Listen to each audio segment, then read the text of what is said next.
Now, one thing, before we get to Eliana's story, which you really want to stay tuned for that, because we want to give some time to that. Carla is here because there's a whole nother arm of the ministry, and it is called Hope for Honduras. Hope of Honduras? Hope of Honduras. Hope of Honduras. And let me ask Carla quick before you'll give us a little bit more. Carla, what are you doing here in America? What I'm doing here in America is because God, He opened the door. He used my life in this ministry of Hope Children's Home. And it's because in my country, a lot of children, they don't have food, they don't have salvation, they don't have clothes, they don't have anything. And some children have father and mother, but they using the children for money. They're using the children for money because they has drugs, alcohol. You know, yeah, a lot of children in my country live in the street.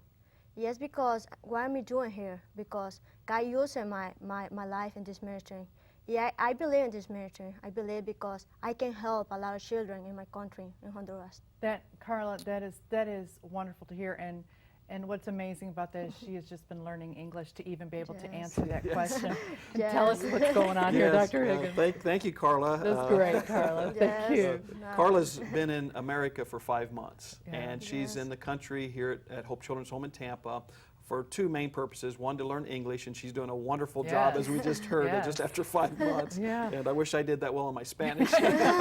No pressure. And she is also here to be trained in child care management. And so she's done a great job in both those areas. Now, what's happening in Honduras, Darlene, is that much the same way as kind of the cottages came about, the Lord laid upon our hearts to begin a ministry of helping children in a third world country.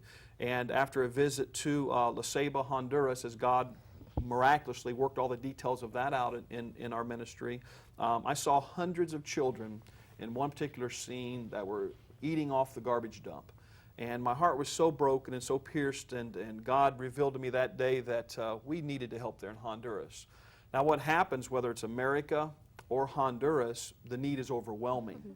Just in our very county that the children are located in Tampa, our children's homes located in Tampa, just that county, Hillsborough County, has over 4,000 homeless children each and every night. In America, we have 1.5 homeless children in America with all the wealth and all that we have. So we have to do something about this problem. And Honduras is no exception. And so the Lord's provided us an opportunity to begin in Honduras.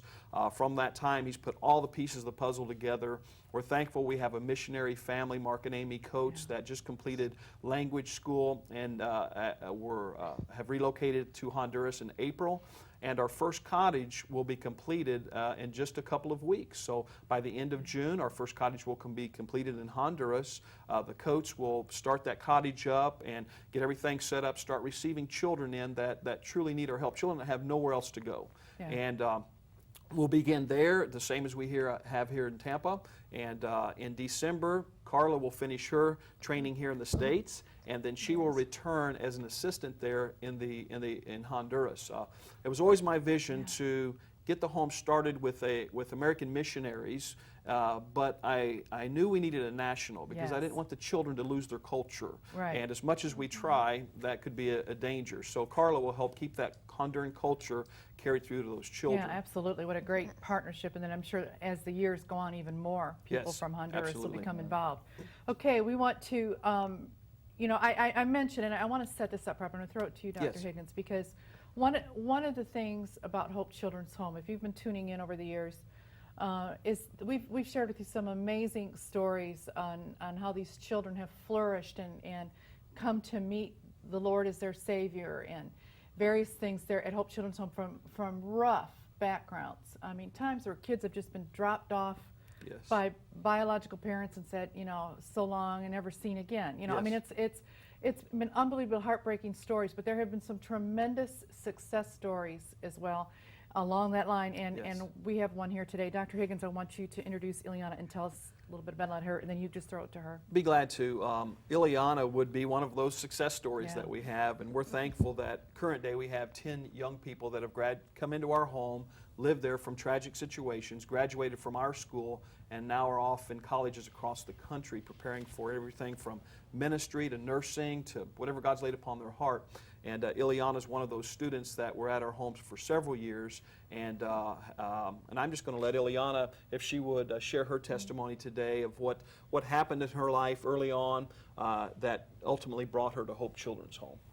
Well, like you said, my name is Liliana. I'm originally from Colombia, South America. When I was young, not only was my life very hard, but it was also horrific, I guess I would say.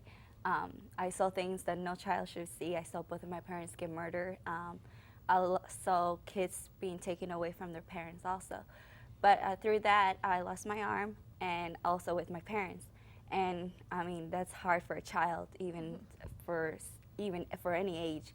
And so after that, I went to an orphanage, and I went to foster care and back to the orphanage a couple times until an American couple wanted to adopt us. And from the orphanage, I came to United States with my new parents.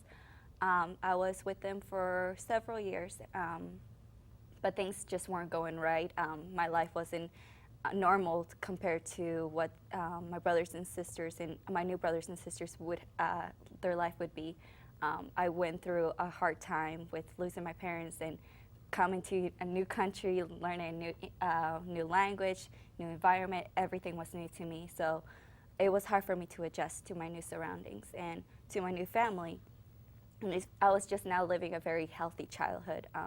I had nightmares. I wasn't eating right, so my parents were scared for me, and they wanted to have a family that would be healthy for me so I can grow up to. But since I had one of those situations that nothing really could help, but a children's home they heard about, that they heard that would help me with my problems and be there for me, and I went through something similar like this with several children.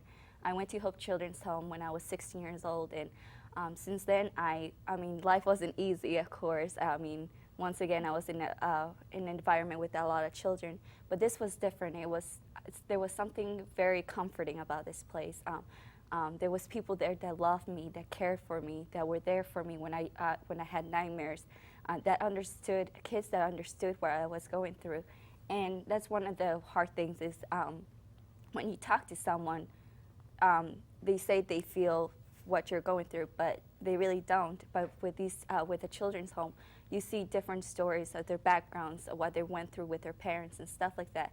And you have like an understanding of what they're going through and what I was going through. And that was nice, because then we could help one another. And then there was this girl named Abigail, I believe it was her name, and she was a roommate of mine, and her parents kind of were almost the same, similar, and she told me about God, and I was like, God, who's that? And I was like, okay, this is weird, and like this people actually believe that there's a God out there that can help them with their problems. There's no way. And I talked to Brother Mike, and he put me in his office and told me about him too, and I'm like, oh my goodness, there's so many people here telling me about God, but why would anyone want to die for me? Why would anyone is willing to do that when they don't even know me? They don't know what I'm going through. They don't know what's going on inside of me, because I was battling with myself and also with my inner emotions. But Brother Mike just opened a Bible, and John 3:16 came out of his mouth, and he's like, for God so loved the world that he gave his only begotten Son, that whosoever believeth him should not perish but have everlasting life.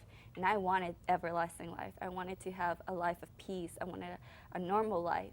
And God was the only way I could do that. And Brother Mike told me about him and how I could receive him as my Savior. And I did that in April 18, 2004. And that was a turning point of my life.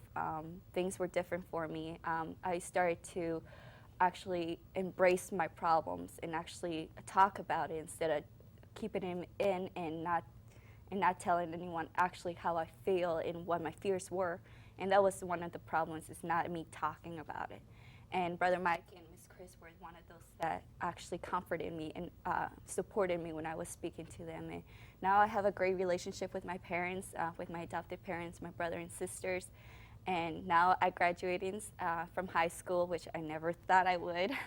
But Brother Mike, again, and Miss Chris came to my side and said, I could do it. I can do anything if I just trust in God. And I graduated. I'm in my third year at a college, at West Coast Baptist College, and I'm living for God. That's amazing. I mean, and we're running out of time, but the update too, didn't some of the siblings come, or his sister came to the home too? Yes, Elana had prayed for quite a few years for her sister to be reunited with her, and God answered that prayer, and they spent a couple of years together before she went off to college, and her sister's still at Hope Children's Home. That just, I mean, when you think of how God took her out of it, we've heard so many stories about Colombia, and you've lived it, and how God rescued you and brought you out, and you're a beautiful young lady, and God's leading you to the next stage of your life and ministry. I'm sure you will share your testimony for years to come. Dr. Higgins, in the few minutes we have here, what are some of the ways our viewers can help? Because you've got Honduras going, you've got Tampa going. Yes.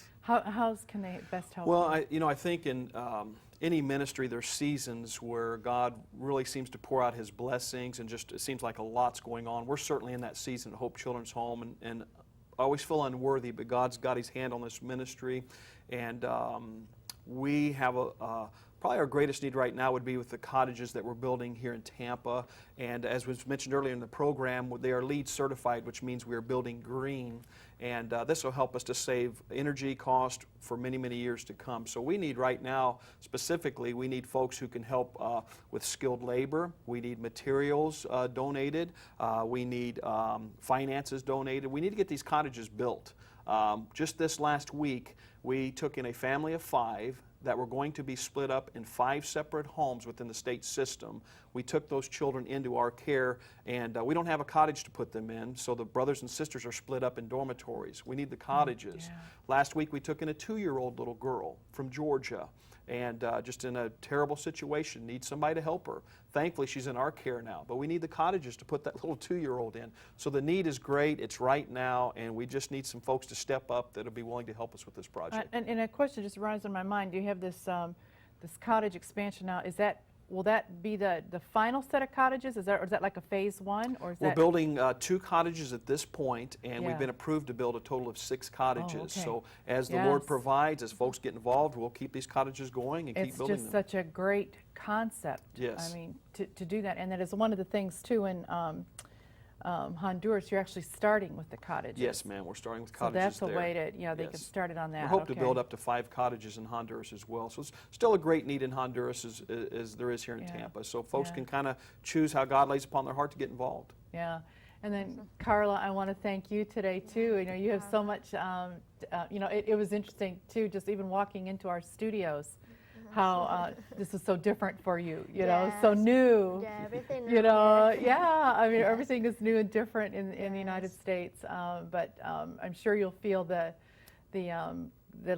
absolute like spirit that you all have, the vision, the love of Jesus that you share, that you all share. So, okay, we're going to take a break, and then we're going to come back, but we want to show you on screen how you can contact Hope Children's Home, and then also be thinking and praying about what you can do for them in the near future. Okay, we'll be right back in just a moment.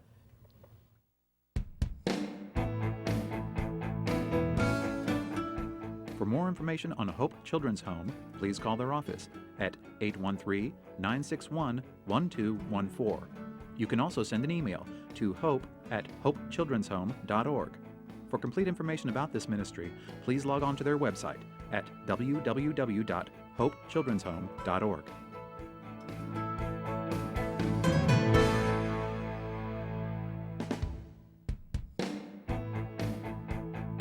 Bay Focus puts the spotlight on Tampa Bay. Join host Darlene Greenlee as she takes a look at the people and events reaching our Central Florida communities with the gospel. Plan to watch Bay Focus, Wednesday mornings at 11:30 here on Tampa Bay 22.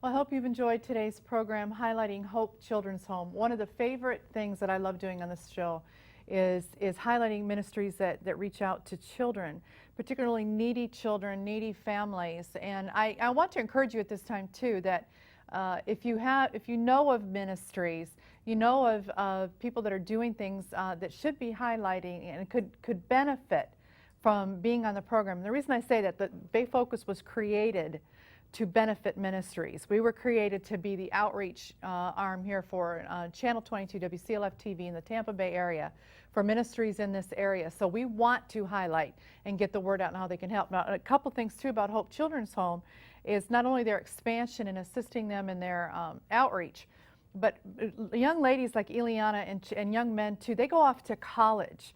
They leave Hope Children's Home. They still, you know, I'm the parent of a young adult. I know what those years are like, trying to find direction for your life, trying to get education.